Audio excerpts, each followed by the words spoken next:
Good morning, ladies and gentlemen. This is Harry Buffett. Welcome back to another Starcraft 2 Daily Masters. We've got a very awesome game for you here today. And we'll just get rid of that frame rate up the top. I was seeing how much it cuts down when I start recording. It's about 20 frames actually. So still running at about 80-85 frames. And since you need to have a minimum of 30 to record video, I think we're going to be fine. You may get a little bit dodgy if they have a massive battle, but whatever. Let's introduce the players up the top. Sorry, down the bottom left side of the map.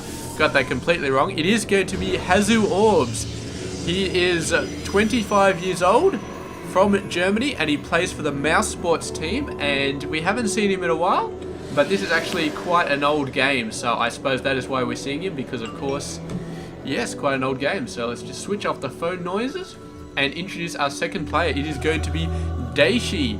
He is from France. He's 19 years old. It seems like we've been casting him for ages. So, well, I haven't actually been casting for ages, less than a year still. But yeah, definitely, he's definitely an awesome player. 19 years old. And did I say he's from France? He's from France, and he plays for Team Millennium, which I believe is a French team. So, pretty awesome stuff there. We can see he is going for a double barracks Reaper harass right here. There's going to be quite a lot of stuff going on, and yeah, I don't know, one Reaper is usually pretty easy to deal with as a Protoss. Two Reapers maybe not as easy, especially considering there's two more coming out, although he's only put out one and now he's putting out two more. So the Mothership Core is going to be able to scare this around, but the Mothership Core can only be in one place at one time, and once multiple Reapers start coming out, they can run circles around that. One can be chased by the Mothership Core, the other two can be attacking the workers, so the Mothership Core will basically have to just sit on top of the Nexus. And since there are two Nexi, it's going to be a little bit dodgy, and that Stalker that's coming out right now is going to be essential for defending against the Reaper harass right here. So let's see how these guys do. Do we have follow mode working? Yes, we do. Sometimes it doesn't, sometimes it does, but right now it is working. And let's see exactly how these little guys do. I think there's a... I thought there was a ultra zoom option. I can't remember what it is. Anyway, let's go on. They're going to be jumping straight in here. They see the Stalker and the Mothership Core. Two more Reapers coming out, so that's 5 total. That is insane. But they're definitely going to have to figure out different ways of getting in here, like jump up this side, jump up that side, go is sort of circle around. That's going to be a lot of micro for Dayshi to be able to handle, but he's definitely going to have to split them up. He can't just keep them in the same group because they're going to get owned, and I'm not seeing them split up actually, so he's not using them to their full effectiveness. But as we said, unless he uses a crazy amount of waypoints, it's going to be very tough to do that. He's got just 3 barracks on the way actually, putting out a reactor, so going to be pumping out a lot of early marine pressure. Not building a factory as of yet. Maybe he's waiting for that gas to come up before he puts down the factory. There, it looks like it just went down. Reaper's going in for another bash. Are they going to try and go around the long way? They are. The Nexus is going to see them though, so they're just going to be attacking the Nexus for now. Unfortunately, no building damage for the Reapers anymore. But going up this cliff, sneaking around the side, and going for the workers, I really feel like it's not a bad idea, because the Reapers are potentially useful right now. For the rest of the game, they're not going to be useful at all. Reapers are pretty much useless even in the mid game, and at the end game they're completely useless. So if you have them in the early game, it's pretty much a case of kill something or die trying, because the Reapers are going to be useless for the rest of the game. And here we go, nice bit of harassment here from HasuObs. And no Marines are at the back of the base right here. They're all at the front. And they've even got a missile turret at the front, so the back of the base very undefended, and this is going to be massive amounts of damage being done here.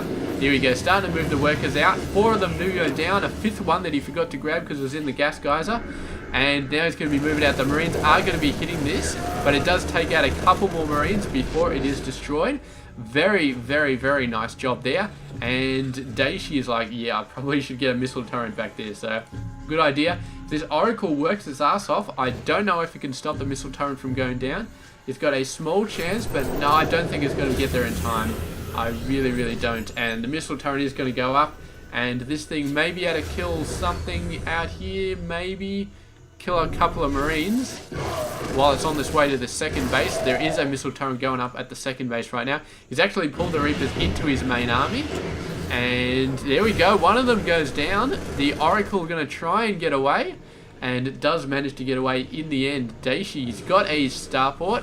I was wondering if he's going to get one of those. And he's got it out now, pumping out the medevac. So full Triple M play on the way right now. He's got level 1 weapons almost finished. But HasuObs deciding that it is his time to shine.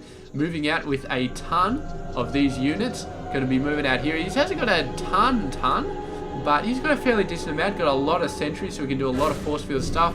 Oracle coming in once again, scaring away some drones on the gas, but the missile turret does manage to finish it off. The Reapers coming in on the backside, managed to take out a Zealot. They're quite good at taking out Zealots, apparently. Do a lot of damage, so they must do bonus damage to light units or something like that. But anyway, there goes the pylon. And the Reapers, they have all died now, but they have revealed the attack before HasuObs was ready. And he has got some force fields down, managing to cut some Marines off, but of course the dropship picking them up. And this guy got left behind, so he is going to get wiped out. But I don't like HasuObs' chances of doing it. He might just knock away some Marines here, but fighting uphill, not going to be a good idea. He is doing some damage though, although the force fields, I mean, once you get to a certain point up the ramp, you're going to get hit no matter what you do, no matter how many force fields you get. So as long as Dayshi keeps his units up the top of the ramp, force fields really not going to affect him. It's only when he starts to run down the ramp that he can get cut off and those units can get knocked out. So very nice stuff. And Dayshi is holding on for now. He's doing a pretty good job. He's getting his macro going. He's got his army going. HasuObs going to fall back. He does have the Twilight Council going on. I was actually reading on his Liquipedia page that he is a big fan of High Templars. So let's see if he starts putting out the High Templars here.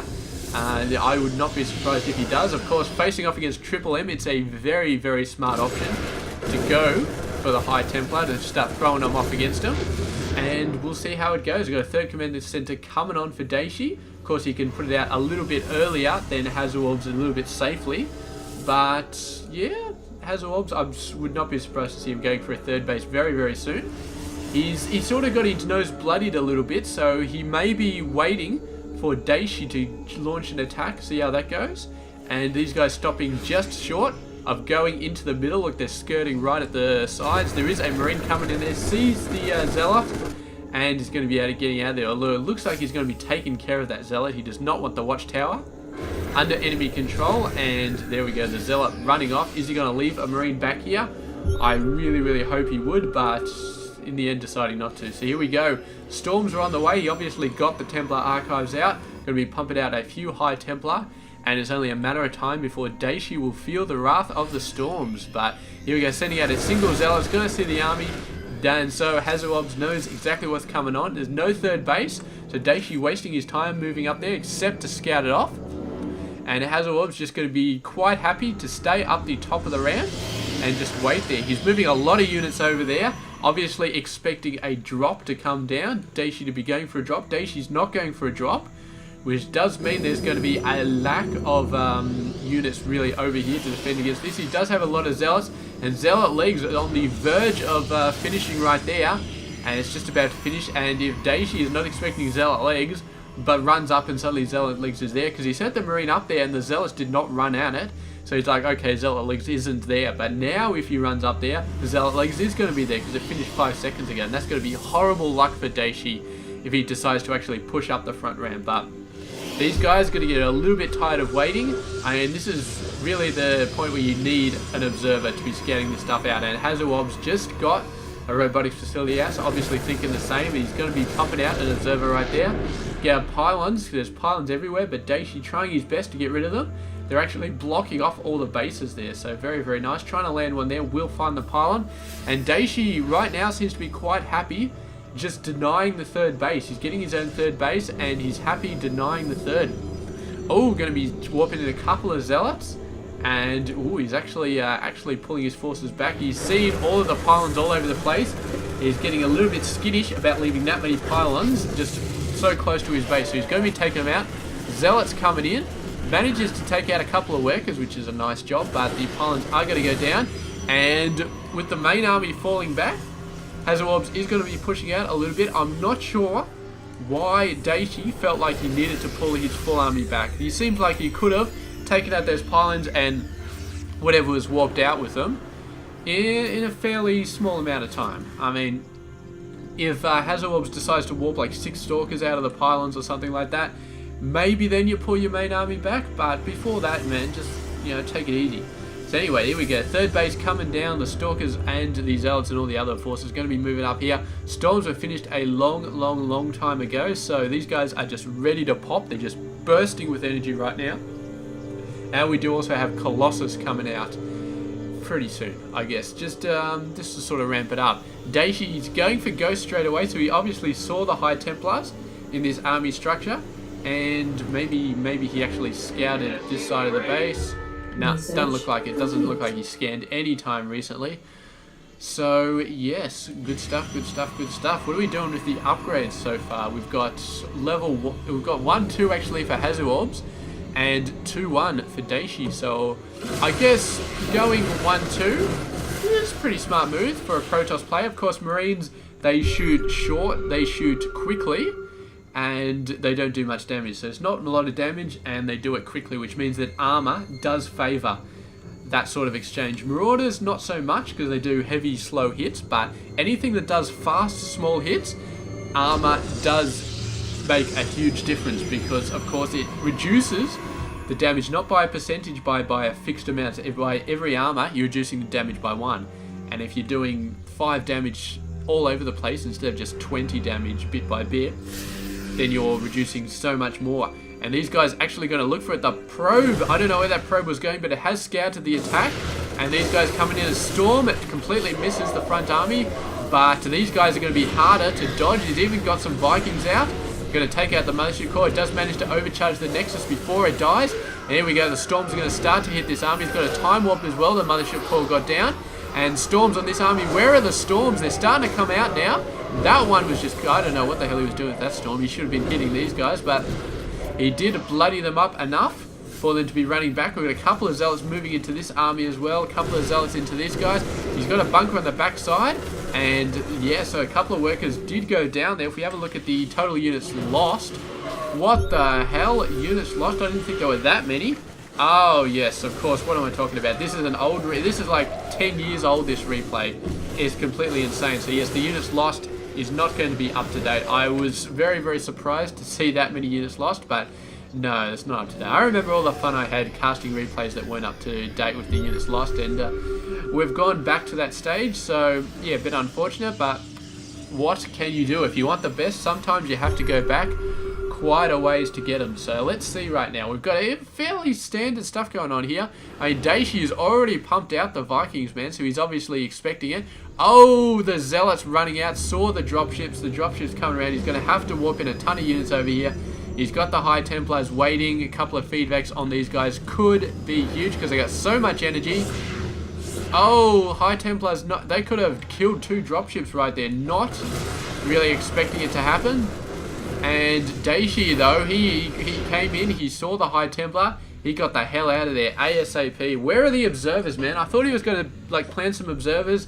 Here would be a beautiful spot to plant an observer. Has not done it, though. Has not done it. A couple of Zealots in there just expecting that base to come online, but who knows? And HasuObs is actually going for a ton of workers, man. He's doing a fantastic job on the worker count. Really awesome. And I suppose he needs to have that much gas just to be able to pump out the amount of High Templars that he really needs. Dayshi, though, I mean, with 20 less workers, does allow him to get a substantially larger army than he would otherwise have. And the Zealot actually going for the missile turret while there's a worker right next to it repairing it. So I'm not sure how that plan is going to be going on, but anyway, this looks like the Zealot is going to get taken out. A bit unfortunate, but yeah, HasuObs going for a couple more Colossus. He's going for the Dark Shrine. He's going for pretty much everything except air tech. Everything on the ground anyway. And it looks like, I don't know, man, the Colossus, pretty decent. He's got how many High Templars does he have? 12? Plus 4 Colossus. That's pretty awesome. What do we have from Dayshi? 8 Vikings and 7 Ghosts. So he's quite okay. I don't know if he's going to be able to deal with the sheer amount of High Templars that are on the field. And Yeah, there we go. Somebody's lagged out. Here we go. Nice. He's doing feedbacks on the ghosts, I think, actually. He took out like 3 or 4 ghosts with the feedbacks. Beautiful, beautiful job. It's very, very hard to click on that ghost, so great job there. The Vikings doing their part to make sure it happens. Storms on the Vikings are twisting them back a little bit, but the ground army, the main ground army of HasuObs getting taken out by the sheer amount of Triple M, and now it's basically just the Colossus left over. So not a great place for HasuObs to be in. He had a ton of stuff, starting to get some Archons out, and the Archons actually cleaning up the rest of the forces. So great job there. The High Templars making the most of this battle. But yeah, I mean, he really didn't have the buffer zone in front of the Colossus that he needed. He was too much on the tech, too much on the High Templars, not enough on just the pure Stalkers and Zealots and all that sort of stuff. Although, to be fair, I mean, he probably had a fair amount of them, but Dayshi just had so much Triple M, so highly upgraded. What are they just like 3-2 at the moment? HasuObs does have 3-3, but too many Marauders, too many Raiders, they just shred everything, and the Zealot is going to get taken out by Workers. Does manage to take out a whole ton of them. Oh, boom. Workers going down. And this whole air army is like, how do I deal with the Zealot? And there we go. Something landed down and took it out. So beautiful, beautiful stuff. And man, they should give like the mules like a massive Gatling gun or something like that. Make it like a Viking, like a landed Viking. Like no more health. Just give it crap all health, crap all armor. But massive Gatling guns. You could just do like drops on your opponents basically. I suppose it would be overpowered versus Workers. Like you'd drop it in the back of this base and it would shred all of the Workers. It'd probably be overpowered, but yeah, I don't know. Yeah, it's probably bad. I mean, you can do drops in the campaign anywhere on the map, but then that's in the campaign, so everything's overpowered in the campaign. Here we go. High Templar. Are we going to get some medevacs being destroyed? I don't know. He's probably focusing more on the ghosts than he is on the medevacs. You can see some medevacs, though, obviously have been feedbacked. Look at the amount of health they've got left. So, oh, something there. I don't know. Constant Zealots coming out, though. Just constant Zealots. And here we go. The DT coming out. Missile turret. Yes, we do have a missile turret. No missile turret out here though, and the DT could take out quite a few Marines. Here we go, missile turret coming in. I guess that's what those Zealots were doing, attacking the missile turrets before though. But look at how many Workers have died here. I mean, that's just so many Workers. He's down to 43, under 73. It does allow him to get a bigger army, but right now, he's starting to get a bit screwed on the income. The gas, he's not mining a lot of gas. He doesn't need it because of the stuff he's building. He's even building the, the Hellbats to deal with all of the Zealot aggression. But he doesn't need a lot, but he does need a fair bit, you know. He needs to replace his medevac numbers, if he needs to build Vikings, he needs to build this and that and blah blah blah blah blah. And here we go. He's got a decent amount of Vikings though, but they are going to get stormed constantly. Not HasuObs up to 19. 19 High Templar. His ground army is very, very small though. Not that many Stalkers. The Zealot numbers are quite decent, but still, I mean, with this many Hellbats, they're just going to get shredded. Absolutely shredded. So once again, it's going to be a case of HasuObs has the tech, but his buffer zone for the Colossus is it's not going to be there, man. It's just going to fall apart, and that's it. It's going to go down. I mean, the Archons are going to help a little bit, and obviously he's going to morph in more Archons when the High Templars are out of energy, but I really don't feel like the ground army is going to survive at all versus Dayshi. Unless you get off the massively perfect storms and just wipe out everything, I don't think it's going to work. Here we go, leaving a High Templar back there. He's going to get a storm off on the Vikings. Great job. The Vikings are starting to get very, very, very screwed over here. We've actually got a Warp Prism down there. Warping in a couple of DTs is going to be fun, although there are missile turrets absolutely everywhere. Nice scan to see that observer. You're going to be taking them out. The main army for HasuObs is going to try and move out here. He's been a little bit finicky about attacking stuff, not really wanting to fully engage. And here we go, DT going to be taken out of supply depot. That's not good because Dayshi doesn't have extras and he does not want to be supply blocked at this part of the game, man. That's going to be absolutely awesome. EMP there, going to be revealing the Ghost, the DT anyway. Very, very nice play. And HasuObs, man, you do not want to be moving your army out in single file because it'll just be like running into the meat grinder. He needs to do something though. I mean, let's have a look here. 73, how many units does he have? He's got a lot of High Templars, man. Oh, look at the ghost. Where is the bloody observer, man? HasuObs, where is your observer in your main army? There was none right there. And a massive, massive EMP going off on that army from within. And Dayshi obviously deciding this is the time to go. The main army's out there. But HasuObs, I mean, he's looking okay, but he's relying so much on his storms because he doesn't have that much more in the rest of his army. The rest of his army is kind of looking a little bit weak. And, I mean, compared to the massive, massive amount of just ballsy Triple M that Dayshi has, man, it's just a huge army right there. And he's really, really relying a lot on storms to get this stuff done. So we'll see if he can get really, really good storms off on here. But I don't know, man. He's got a ton of High Templar. Where are his High Templar, though? I can't see him in the main army. I see a few of them, but not a ton, not an absolute massive lot. He's actually moving out. Going to be going for a base or something here. Archon's hitting the Vikings. Vikings a bit out of position there. They do go down. And now I think HasuObs maybe has some sort of advantage. With no Viking support, he can run straight into main army. And the Colossus are just free to do damage. So now he's feeling a bit more confident for going into this base. He's going to try and cut them off as they try and move back. And whether or not they can get out of here, I just do not know. They're going to take a ton of beautiful, beautiful storms here. And Daishi's going to have to back off. So with those Vikings being destroyed, HasuObs does have the advantage once again. Oh, blinking the Stalkers in. A couple of dropships going down to low health. Can he take them out? Beautiful, beautiful stuff. 4 dropships going down. The other 2 managed to escape. And now it's going to be HasuObs has the advantage. He has a very, very solid advantage. How many Vikings has Dayshi managed to pop up? He's got 6. 3 more on the way, so he's got more than enough to deal with these Colossus, as long as he doesn't get them out of position again, because that was just awful, awful stuff before. The 5 Vikings just got completely out of position, owned the Colossus, although the Colossus are quite open here, and the Vikings can do a lot of damage. Not too much the Archons can do about it to really deal with their Vikings. They can try and get in range, but it's not the best positioning right here. And now he's got his exit route out there. Here we go. This is good. The Colossus are getting a lot of support from the Stalkers, and the Vikings getting chased away. And now this base goes down. A lot of stuff getting destroyed, and Dayshi is like, GG, man. His economy has been suffering for the last 20 minutes, pretty much. He's been losing workers left, right, and center. He's managed to survive because he's not building gas-intensive units, but I think it's just too much, too far at this point.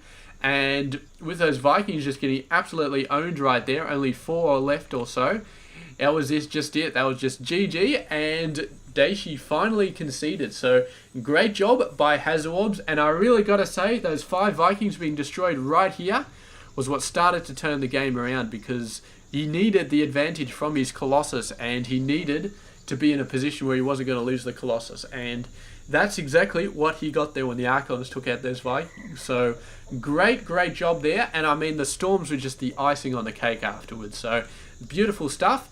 And congrats to HasuObs for, yeah, beautiful played game. So there we go. Thank you very much for watching this game. This has been Hairy Muppet, and I hope you enjoyed this game.